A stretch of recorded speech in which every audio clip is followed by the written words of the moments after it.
And welcome. My name is Sister Bethany Welch. I'm the Justice, Peace, and Integrity of Creation Coordinator for the U.S. Federation of Sisters of St. Joseph.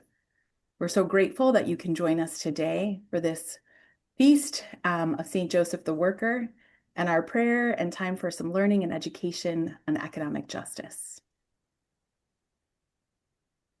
As we welcome you today, we invite you to stay on mute to keep the noise to a minimum because we anticipate a large group.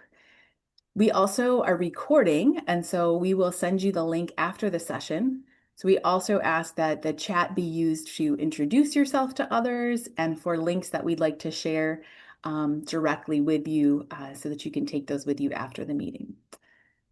So again, this program is being offered by the U.S. Federation of Sisters of St. Joseph, which is a dynamic union of all the Sisters of St. Joseph in the United States who claim a common origin in our foundation in Le Puy, France, dating back to 1650. So we are so grateful that you're able to be with us. And as we move through our program today, we'll have a period of prayer. We'll have 2 live speakers, and then we have 2 videos that have been shared by speakers who could not join us today. We'll have a series of readings, intercessions, and then we'll conclude with some live music. So again, we're grateful for your presence, and we invite you to enter into prayer. So our prayer is being offered through the intercession of St. Joseph. St. Joseph the Worker, you who trusted your dreams, you who God trusted to co-create with your hands and your heart, inspire us now, embolden our call to holy work, ordinary and unseen. St. Joseph the Worker, you who labored with dignity, who provided for your family, be among us. Protect all those who seek meaningful employment. Ensure safe conditions, fair wages, and the right to rest and renewal. St. Joseph the Worker, you who lived with tenderness and courage, who loved a family into being, light the way for us today to be faithful advocates for the dignity of work and the rights of workers.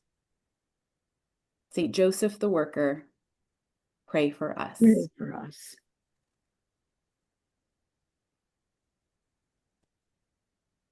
So it's my pleasure to introduce you to our first speaker. I'm just going to pull up her bio here. So to provide us some context at this moment, the intersection of faith and labor and worker justice, we have Aimee Shelide Mayer with the Catholic Labor Network. She brings a wealth of experience from her work with Catholic Charities, the Catholic Campaign for Human Development, and the USCCB's Secretariat for Peace and Justice, as well as experience with Catholic worker community. She continues to unite clergy, laity, and people of goodwill to advance the principles of Catholic social teaching through advocacy, education, and prayer. Aimee, we're so grateful that you could be here. We invite you to share your slides and begin. Great. Well, thank you all for having me. I'm just delighted to celebrate the Feast of St. Joseph the Worker with you all and to tell you a little bit just of some context of the Catholic social tradition, the rich tradition we have to support the dignity of work and the rights of workers. Just a little background on what the Catholic Labor Network is, because it might be new to you as it was to me just 6 years ago. We are a Catholic nonprofit and a private association of the faithful, incorporated in the Archdiocese of Washington, D.C., but we are a national network that unites religious, clergy, laity, and people of goodwill to advance the principles of Catholic social teaching, particularly on the dignity of work and the rights of workers, through prayer, education, and action. And some of you have probably heard that the Catholic social teaching of our Catholic faith is the best kept secret. Well, the dignity of work and the rights of workers is the least well known of the 7 principles, according to a recent study out of the Loyola Institute for Ministry in New Orleans. So this is like the best kept secret of the best kept secret. So I'm glad this won't be a secret for much longer. And as a network, we really do envision a society where the dignity of work is just something we all universally accept. We hope to inspire Catholic communities, that means parishes and dioceses and organization, to really embrace the Church's doctrine on labor, which Pope Leo XIV, thankfully, is really helping us do, And we want to concretely exercise solidarity with working people, provide opportunities to do that, and engage all people of goodwill to promote a future of decent, meaningful, and abundant work, which we know is changing dramatically as we speak, and care for our common home. So, holding together land and labor, as Pope Francis did so well. I just want to start by asking you a question to think about. What was the first job you ever had? You don't need to drop it in the chat, but just think, what was the first job that you ever had? Maybe when you were 9, 10, 13, 14, you started earning a little bit of money. What were you doing? Maybe 15, 16. What was that work? When I talk about holy labor, a lot of people are surprised. And why is labor holy? Why is work holy? Because we, as people created in the image and likeness of God, are holy and worthy because God's presence is within us. So it's our inherent human dignity that makes work holy and sacred. And I think this is such a gift of a teaching that we can embrace and live out. And though our most holy and important work is worship and prayer, we know that the Mass sends us forth out into the world to glorify God by our lives. And that includes in our workplace. So, no matter your profession, whether you're paid, unpaid, retired, currently working, working in the home, out of the home, we make our work holy by our presence there, and we are made holy by our work. And our work is part of our vocation, a way to respond and to co-create with God. And I find that to be so encouraging. The dignity of work and the rights of workers, many of you are familiar with our rich Catholic social doctrine, does not come out of thin air. It was not even something that Pope Leo XIII created. It's deeply rooted in scripture, and it's been rooted in tradition of our patristic mothers and fathers and the saints from the time of Jesus until today. And the biblical roots run deep to the Old Testament, all the way back in Genesis, where we hear that God is the primary worker. In fact, the first reading, one of the options for today's Feast of St. Joseph, reminds us of God's creativity and God's rest. And work is good, it gives God pleasure, and He works with concrete materials. And then God rests, and therefore we are invited to rest. I'm just going to continue quickly. The biblical roots run throughout the Old Testament, reminding us that we are to share our work, that we are to treat our workers justly and not withhold wages from them. To deprive an employee of wages is to commit murder. That's some pretty strong language from the book of Sirach. And then we see, moving all the way into the New Testament, the Gospel of Matthew, the workers in the vineyard, that all workers should be paid a just and living wage. And another reminder that we have integrity in our work, especially when we practice dignified work and Sabbath. I know we're going to dive deeper into this. I just love to hold this parable as an example of how God's economy flips our economy on its head, and that we are promised our daily bread. We are promised to be given the sustenance that we need. And it's different than what the world standards are. Catholic social teaching through the years started in 1891 as a written document with the first social encyclical, Pope Leo XIII, Rerum Novarum, on new things or on the dignity of work. And we're so grateful that people are more aware of Pope Leo XIII's encyclical now that Pope Leo XIV is drawing attention to that. But what many people don't know is that this theme of the right to collective bargaining and the right to unions and the right to a living wage has been picked up by popes throughout the centuries. And we see this list here of themes that have spun off of the dignity of work, the principle of subsidiarity, the importance of union, the right to organize. And it was really Pope John Paul II that brought both an objective and a subjective dignity to human labor. And Pope Francis so articulately called the economy we're living in one of exclusion. And I am very eager to see what Pope Leo XIV is going to say to us, hopefully soon, about the reality of work. I want to just highlight in 2009, Caritas in Veritate, because we don't often talk about the role that Pope Benedict XVI played, but he specifically spoke in Caritas in Veritate about the common good, and the role of the government to protect and serve the common good, regulate the market. He talked a lot about the dignity of migrants who are often pushed for economic reasons to move to another country to work. And he said specifically in this document that there is a renewed importance of unions today and that we, quote, need them now more than ever.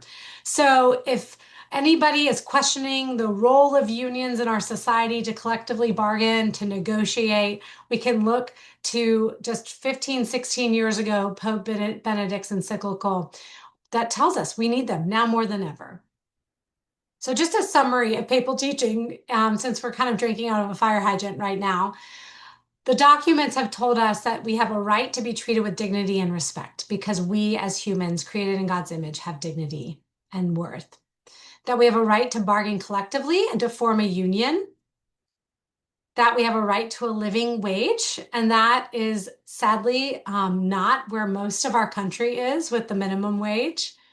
A right to a safe workplace, a right to migrate to better one's life, a right to life and integral human development. So that's an integrated, healthy, holy life, a right to economic equality and inclusion in society, the role for government to help regulate economic and social affairs, and the importance of the common good versus the erroneous autonomy or stakeholders or kind of runaway capitalism that we have seen.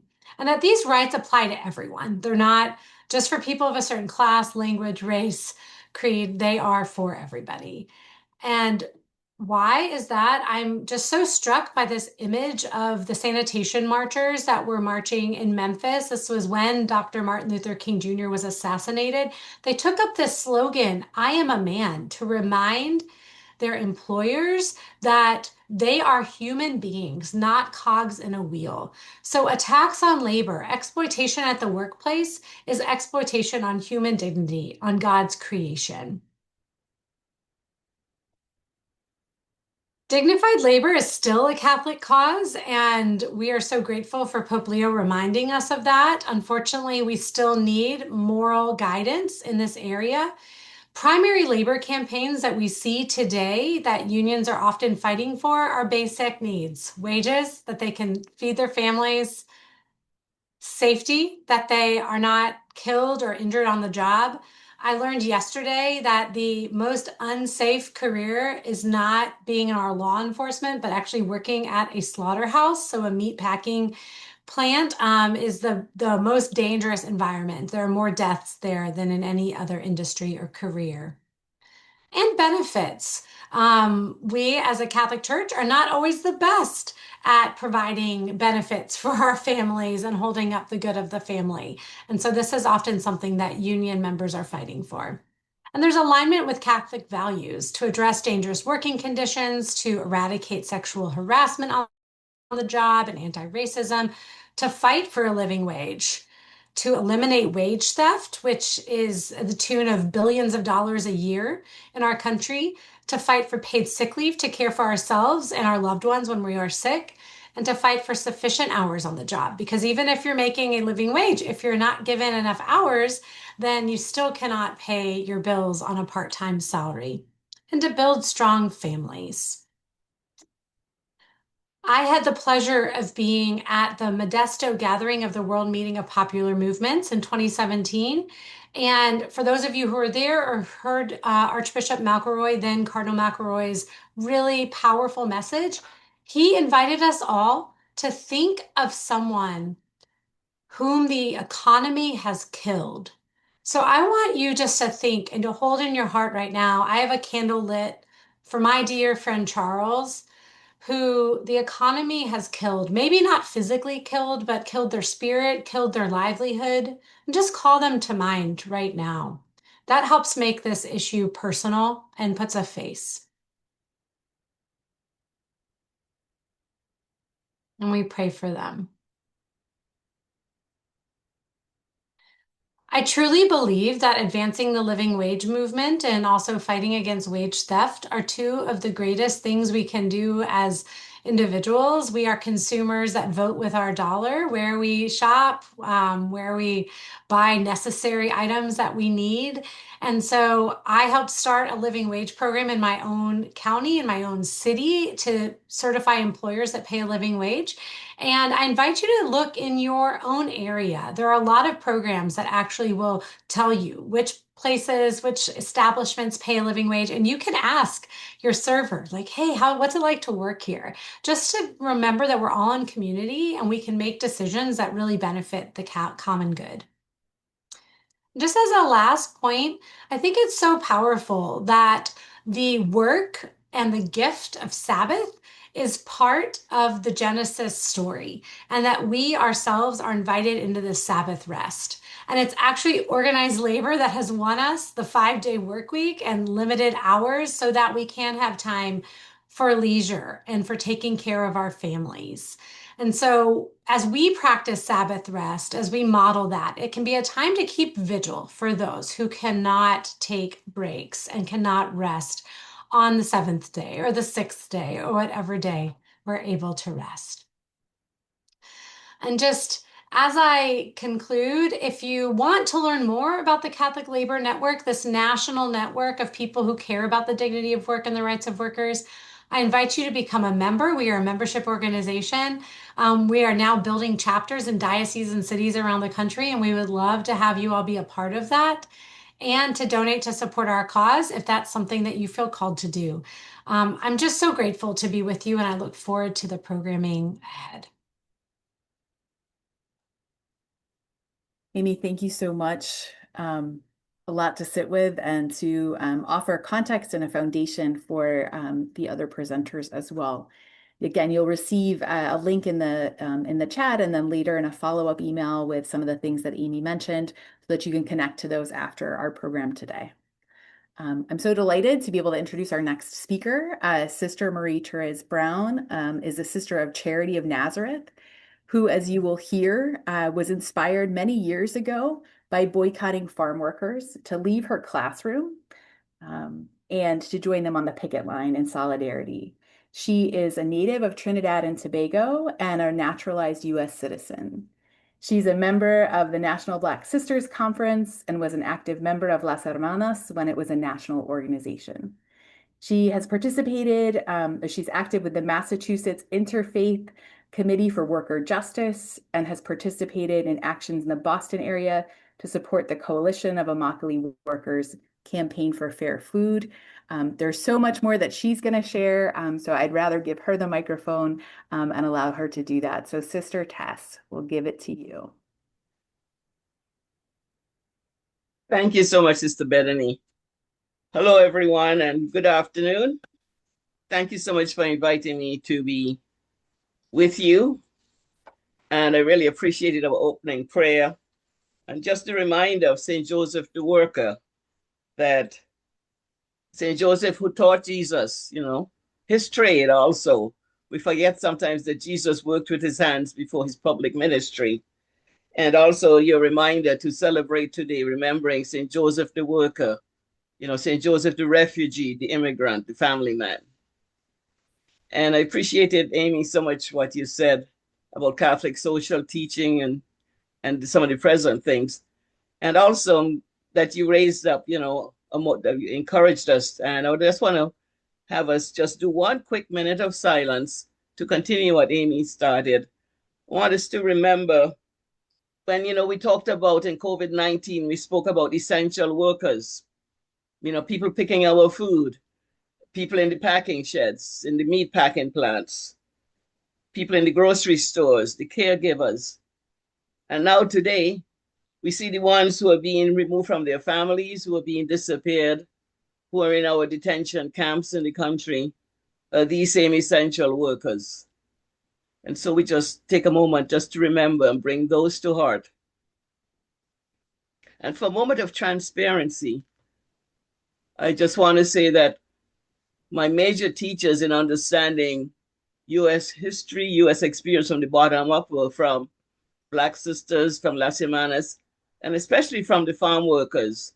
And so for transparency, I've worked closely with Cesar Chavez, with Dolores Huerta, many of the farm workers who taught me about citizenship and so many other things. And we've been going through a sad time with the shocking revelations about Caesar. So I just wanted to, just so that's one of the elephants in the room. But as I speak with farm workers, the main thing is that how do we continue all the gains and all the perseverance that's been there? And so how did I get here? And your sister Annette called me last week, and it was so funny because we realized she's in Springfield. We have never met, but her mom is from Trinidad, like me, so we have to meet now. But also both of us had another part of shared history with Father Ed Boyle and the Boston Labor Guild. So that's been just a blessing how now I'm part of this with you. And in the chat, Bethany has put my thank you to the ways in which all of you over the decades have been supportive of farm workers. And especially like the Sisters of Orange who took me in 1976 and some others there that I mentioned in the chat. But thank you so much. And so Sister Pat Drydick, a Milwaukee sister, invited me to leave my classroom. Well, before that, she invited me to try to get the sisters. I was a young sister to boycott lettuce. And then next thing I knew, I was helping the farm workers as they came to town. And then I was on the picket line.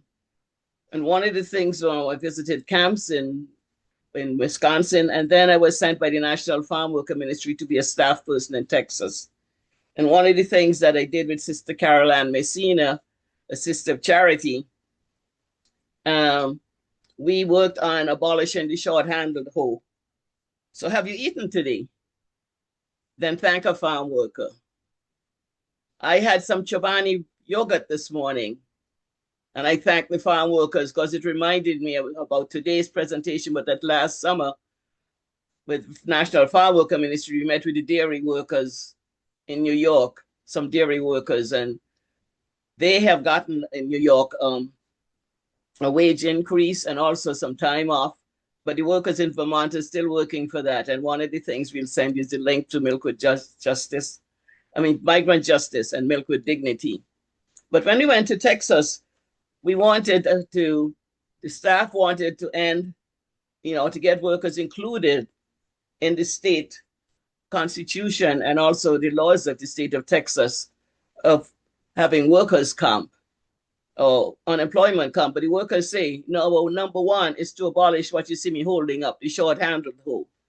And we said, but no, you're getting, it's so dangerous in the fields. They said, no, El Cortito, we wanted dignity. We want to stand up straight like other workers. And that really stuck with me, and I've never forgotten that. And so when we talk about dignity, as Aimee did, have you ever thought about the Trinity as being the first DEI? Imago Dei, we are made in the image of God. And the Trinity, we speak about three persons, diversity, equity, equal in persons, and inclusion. So sometimes when we hear people speak about DEI, we need to remember that and remember the workers all around us and the people in our lives and our immigrant roots. And to just wrap up, what gives me hope? What strengthens me today? The farm workers persisting and not giving up. Lalo and Emira called me after the things came out about Cesar, and they were comforting me and telling me if I felt sad to call them. I hadn't seen them for 40 years or spoken to them. Lalo called me to my final vows in 1980 in Milwaukee. So the farm workers are continuing, persistent to keep their workplace justice and dignity. The National Black Sisters Conference, who are persevering, standing up and speaking out. And my own parish, St. Catherine Drexel Parish, where we try to practice the 2 feet of justice throughout the parish, justice and charity. And we're also confronting systemic racism through our immigration committee. And finally, in my own congregation, the SCNs, just supporting and being encouraged by what we say we are committed to justice, to solidarity, and with persons who are oppressed. And right now we have started up a major, we're still evolving, I should say, an immigration committee. So thank you. Blessings, keep the hope. And by the way, don't forget when you eat, to remember where the food's coming from. And check out those links, please. You can have places around the country. Blessings and thank you. Thank you so And much. si se puede. Si se puede. Thank you, Sister Tess. So now we'll move into a little bit of reading and then hear from additional speakers via video. Thank you. Aurorum Novarum. The labor of the working class, the exercise of their skill.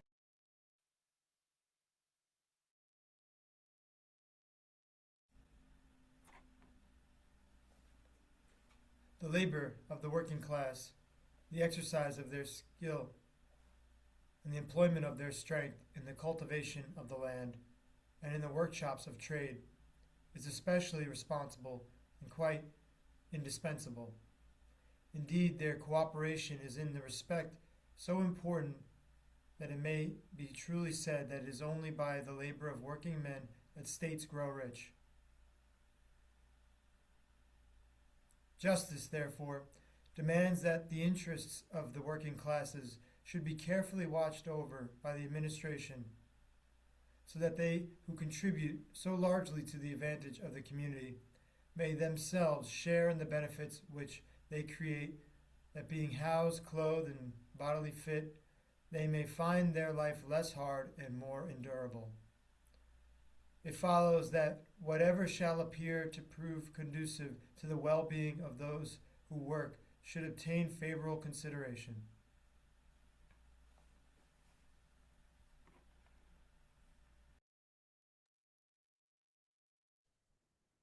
I want to introduce our speaker via video, which is Diane Smith, CSJ, a native Californian who grew up on a farm, which instilled in her a lifelong care of the earth.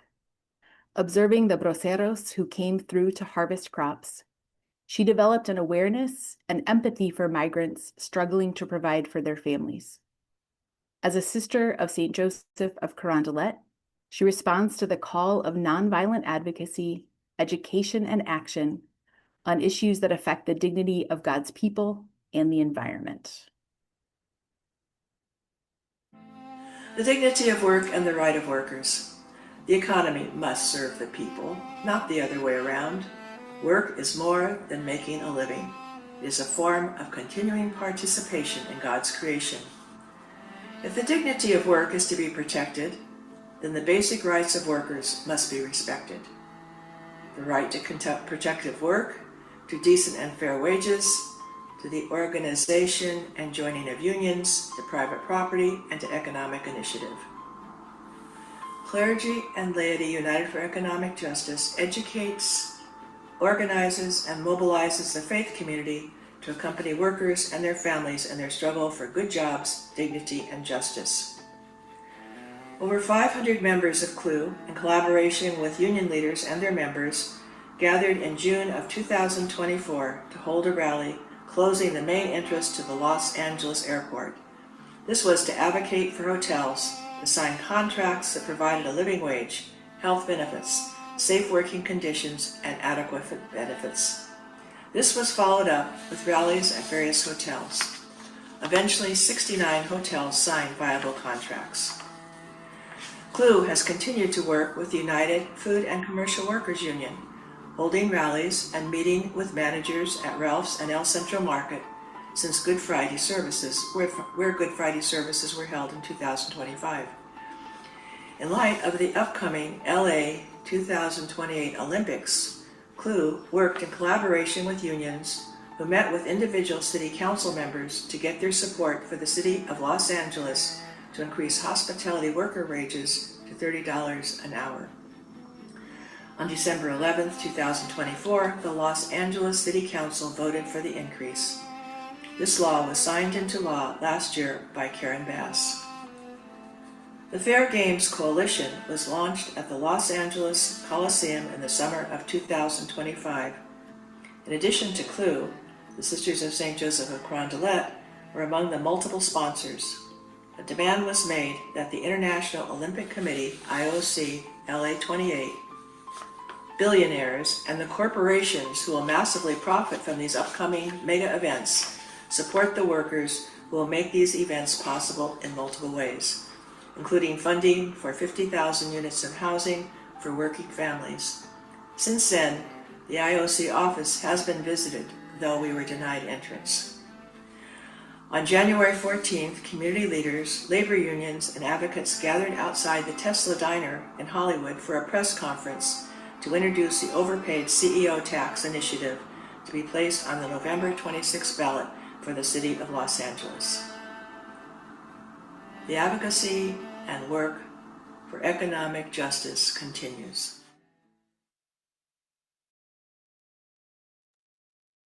We're so grateful for Sister Diane's work. Now we invite Sister Betty McVeigh to lead us in scripture.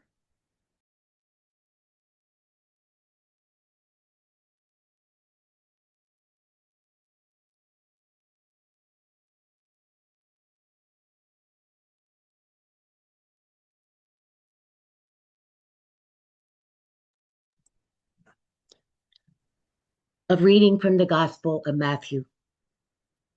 The kingdom of heaven is like a landowner who went out at dawn to hire laborers for his vineyard. After agreeing with them for the usual daily wage, he sent them into his vineyard. Going out about 9 o'clock, he saw others standing idle in the marketplace.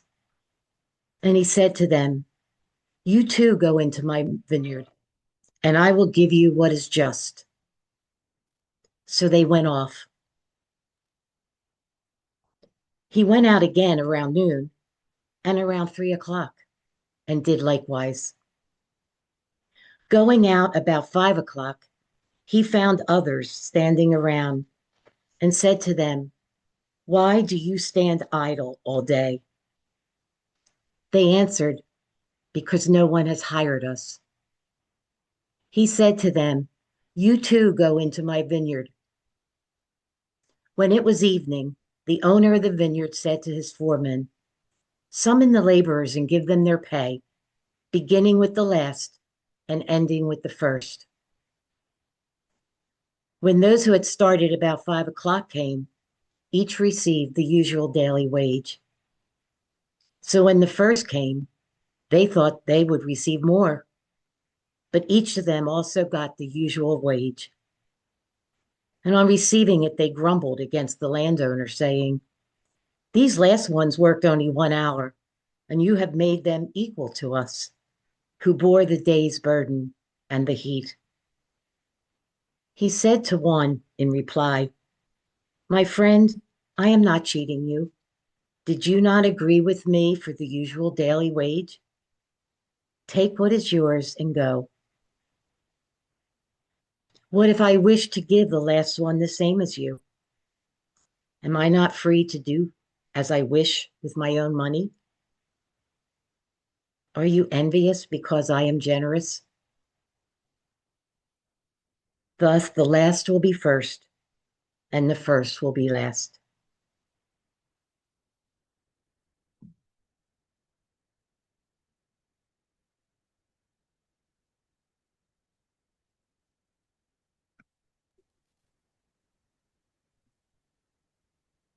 In a moment, we'll hear from Chris DePalma, who is the president of Abide in Love in St. Louis, an organization that was created intentionally to do outreach to immigrants and their families who have been impacted by ICE detention and deportation. Chris's passion for advocating for our immigrant neighbors comes from her worldview shaped by her very blended family of her adopted Ethiopian children, her biological child, and half Brazilian stepchildren. A household with a very colorful mix of countries and continents and cultures. Her motto is, "Borders don't divide us or define us."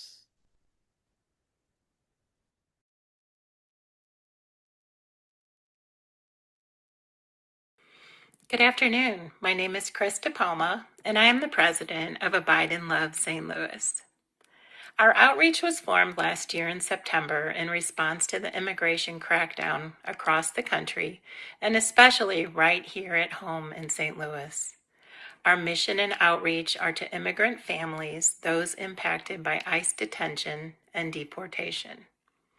The definition of abide: to remain, stay, or dwell, implying a lasting, steadfast presence. When we abide in love, we bring that steadfast love to others. At Abide in Love, our mission and outreach is what we call a wraparound for the families that we support. When we first began, I thought of our wraparound as a hug, where you wrap your arms around someone, give them a squeeze, and let them go. I soon realized our wraparound is way more than that.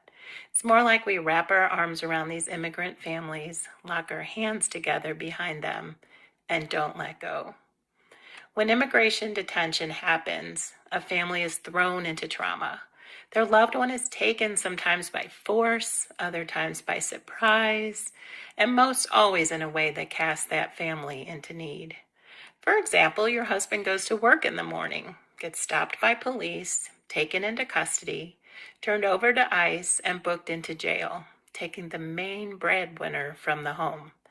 Then there are a wife and children who now have to navigate their life without him being there.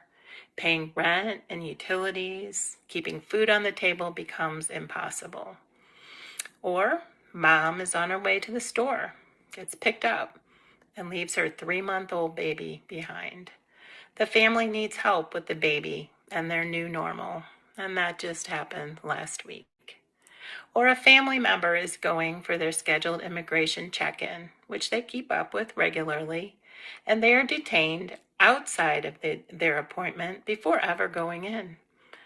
Or deportation happens, and the family must figure out a way to reunite in their home country and start their life over again.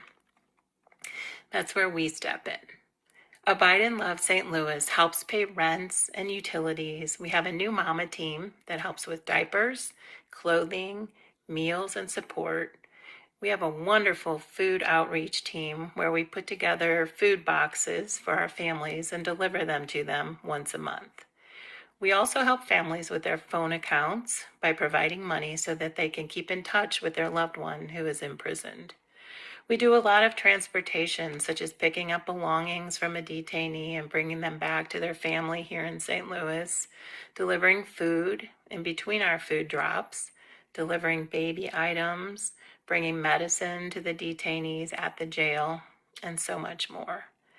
We have a strong reunification team who works with the families to get passports and airfares to reunite. And we provide some cash to them so they have something when they hit the ground back in their home country to start their life over with. We have a home country resource team that's amazing, and they help prepare them for their life back in that country. We don't offer legal advice, but we do what we can to connect them with legal aid as possible. And we just started Abide Kids because we have so many kids that want to be part of helping our families. We have volunteers who stay in constant communication with the family in person, by phone, and they support their needs with the resources we have. Right now, we are supporting about 80 families, and that number is expanding rapidly. Just a few facts. Immigration crackdown is in full force in St. Louis. We know the jails are full, which means that detentions are on the rise. St. Genevieve's jail doesn't even have a place to keep all of the detainees, and most are sleeping on the floor without a blanket, not getting enough food, and not even being allowed to go outside to get fresh air. It's terrible.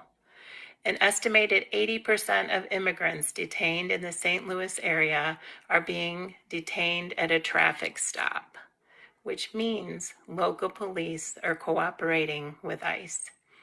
And we know that a vast majority of those being detained and deported have been following the process. Asylum claim, coming over the border legally, DACA, having a green card or work permit, or being picked up outside that immigration check-in, showing up to do the right thing. Very few people are getting released from detention. It happens, but it's very rare. Doesn't matter now. And that must change. When I was led to form the group Abide and Love St. Louis, I knew I had to do something. I wanted to do something and not just sit back and watch things unfold in such a terrible way with the immigrants in our community. Our motto is, we believe that love is active, it shows up, and it works for justice. We believe that every person should be treated with dignity, care, and respect. No matter where you are from, you are welcome here, and we are glad you are here. Love is the most powerful force on earth. 1 John 4:12 says, "No one has ever seen God, but if we love one another, God lives in us, and his love is made complete." And we welcome your support.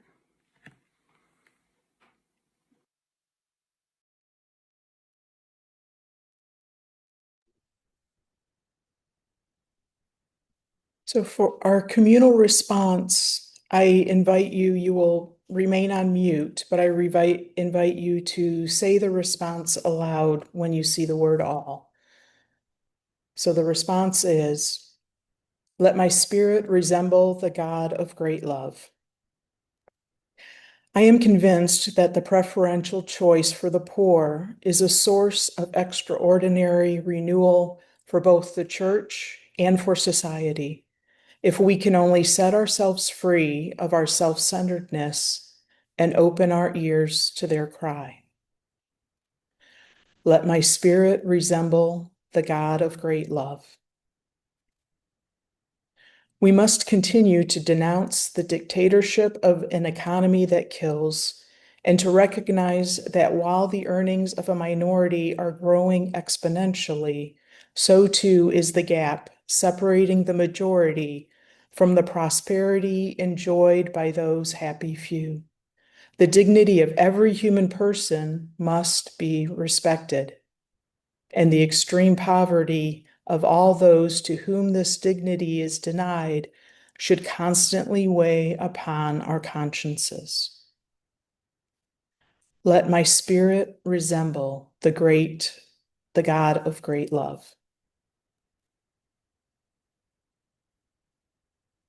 The most important way to help the disadvantaged is to assist them in finding a good job so that they can lead a more dignified life by developing their abilities and contributing their fair share.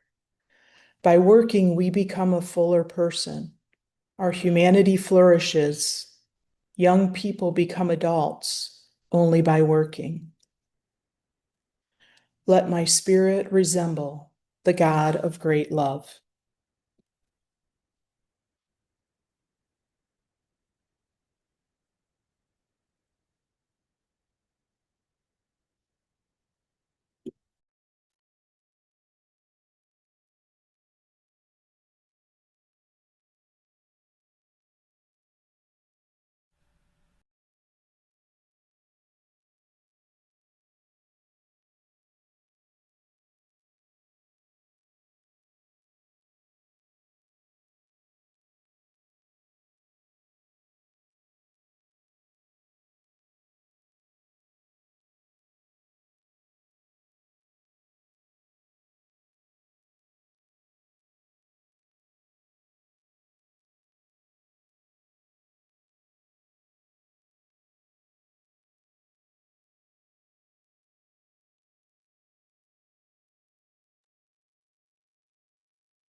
Everyone has the right to possess a sufficient amount of the earth's goods for themselves and their family.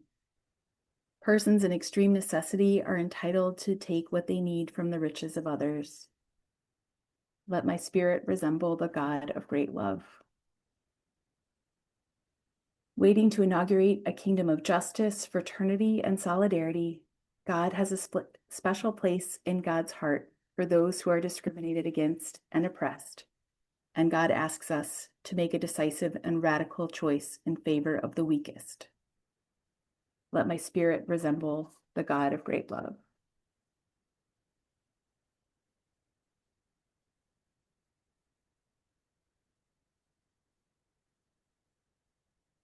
The poorest are not only objects of our compassion, but teachers of the gospel. It is not a question of bringing God to them, but of encountering God among them. Serving the poor is not a gesture to be made from above, but an encounter between equals. Let my spirit resemble the God of great love. Solidarity also means fighting against the structural causes of poverty and inequality, of the lack of work, land, and housing, and of the denial of social and labor rights. It means confronting the destructive effects of the empire of money. Solidarity, and understood in its deepest sense, is a way of making history.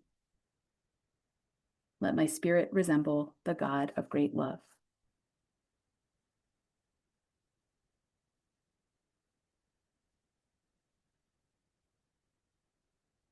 We're so grateful for our speakers today who helped us think about the many dimensions of economic justice. We would not be Sisters of St. Joseph if we did not also invite you to act in addition to prayer. As women in the tradition of St. Ignatius, we believe in being contemplatives in action. And so we want to invite you to 2 opportunities that address these intersectional dimensions of economic justice. We heard from sisters and friends and partners in mission from Springfield, Massachusetts, from Los Angeles, California, from St. Louis, Missouri. Sisters who spoke about farm workers. We heard about union labor. We heard little implications of the shadow economy. And then we know about our own ministries and sponsored works where people are experiencing great need, particularly in this season of impact of forced migration and also hyper-militarized immigration enforcement. Across all of these issues, we look to our friends at Network, Advocates for Justice, inspired by Catholic sisters, who invite us to advocate for an economy for all. This agenda looks at things as expansive as clean air and water access, to paid leave and wages to help cover existing bills, people's retirement, and so much more. We know that we need affordable housing, we need a just and humane immigration system, we need food and healthcare for all. These things are all in relationship with one another and relate back to that invitation that Aimee gave us at the beginning of our time together, where we really think about what the church has taught us, what scripture has taught us. So from Rerum Novarum to Dilexe Te, we hear these continual invitations to live in right relationship with each other and with earth. And so we want to give you an opportunity to get educated if you're not as clear about some of the economic justice issues, and then to call your legislators. And right now, many of our friends, sisters, colleagues, partners in mission are in the streets on May Day in this tradition of St. Joseph the Worker and worker rights and union labor, are speaking loudly and boldly for more just working conditions and for even the right to organize, particularly in spaces that we as Catholics and women religious have participated in for years, including our university systems. We have a QR code there on the screen. You will also get a set of resource materials at the end after this time together so that you can advocate for economic justice and economy for all wherever you are living and working, worshiping. If you're not already involved with Network in a local or regional group, we also encourage and invite you to do this work with others. Aimee mentioned it about it being holy labor, and in our prayers, we indicated how much we need each other in order to labor in this work. We also want to invite you in the tradition of mutual aid to contribute to our friends at Abide in Love in St. Louis. We know that when a parent is detained or deported, the family is left behind in a state of crisis. They've lost income, they often fear leaving home, and they have empty refrigerators. Abide in Love, as Chris DePalma did such a wonderful job explaining to us, offers a response to these exact moments. And not just in a way that does for, but is informed by those very people who are impacted. So the food is culturally appropriate to the family. It's brought directly to them so that they don't have to fear going out into the street, encountering a checkpoint. And so we encourage you, if you're in the spirit of mutual aid and are able to donate even a small amount, or to encourage your local community, your convent, your congregation to support this work. This is a really concrete action, again, in that spirit of mutual aid, which we've seen in such beautiful ways take place across Minneapolis and the Twin Cities during Operation Metro Surge. We know that small acts of love make a significant difference. And so again, there's a QR code for you on the screen, and you're also going to receive that link in the chat as well, and in our resource guide after this call. As we prepare to conclude our time together, we just invite you for a moment of quiet. And after that moment of quiet, our friend and colleague, Christian Murphy, the justice promoter from the Sisters of St. Joseph of Brentwood, is going to close us in song. So I'm going to change to that screen. And again, just invite you for one moment of quiet before Christian plays us out of our time of prayer and learning together.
Grab your ticket and your suitcase. Thunder's rolling down these tracks. And you don't know where you're going now, but you know you won't be back. But darling, if you're weary, lay your head upon my chest. We'll take what we can carry, and we'll leave the rest. Well, big wheels roll through fields where sunlight streams. Ever meet me in a land of hope and dreams.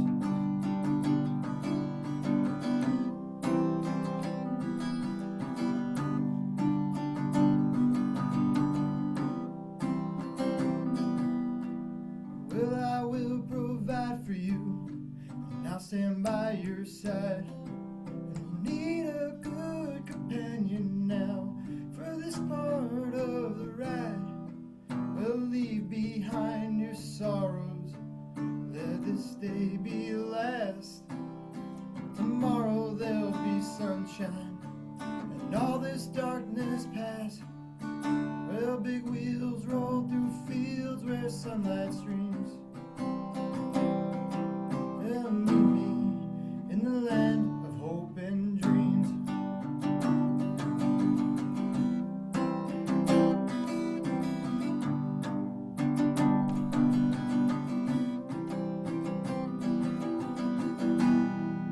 Well, this train carries saints and sinners. This train carries losers and winners. This train carries lords and gamblers. This train carries lost souls. I said this train, dreams will not be thwarted. This train, your faith will be rewarded. This train, hear steel wheels singing. This train, bells of freedom ringing.